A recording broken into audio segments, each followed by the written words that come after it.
Bianca Belair has dumb Cena facial expression syndrome. I dig her as champion as everything, but she's got her flaws as a babyface that I'm not sure is going to get over too well with a consistent live audience.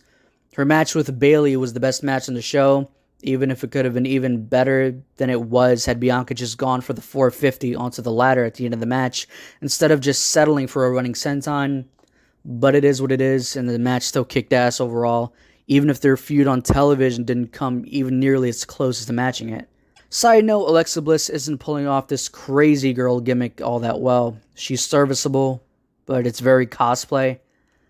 Cesaro versus Seth Rollins had a chance of being even better than it was, had the finish not been a fucking small package of all things. I sincerely cannot stand how WWE holds themselves back with this overly repetitive 50-50 can't beat anyone clean horse shit.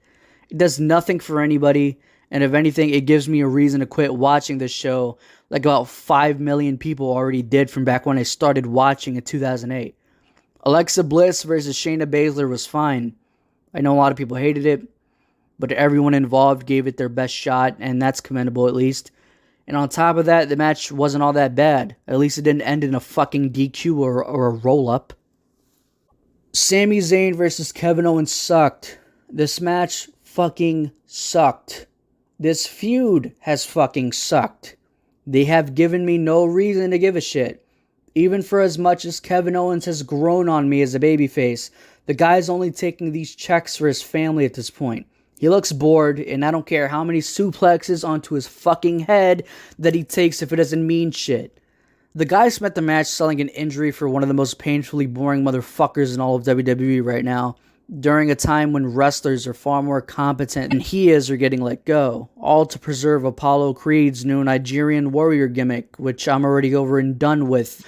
And fuck, would it be nice for him to not be champion right now. I preferred him when he was doing nothing with Titus Worldwide. And Commander Aziz can go the fuck away, period. I was around when the Nigerian nail was known as the Samoan spike. I don't need any more of this shit on my TV.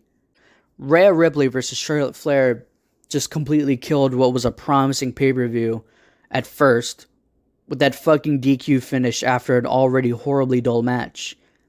The only positive thing that I have to say about this is that the double moonsault that Charlotte did as a tribute to her man Andrade was pretty cool.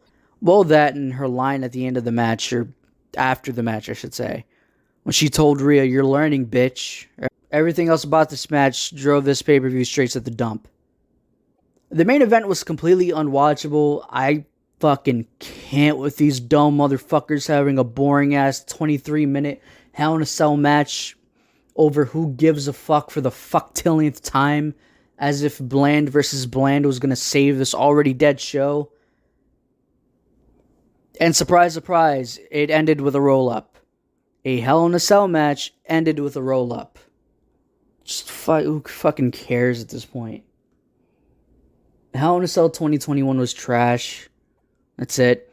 I'm done with this review, and I'm not sure how much more of the shit I can take.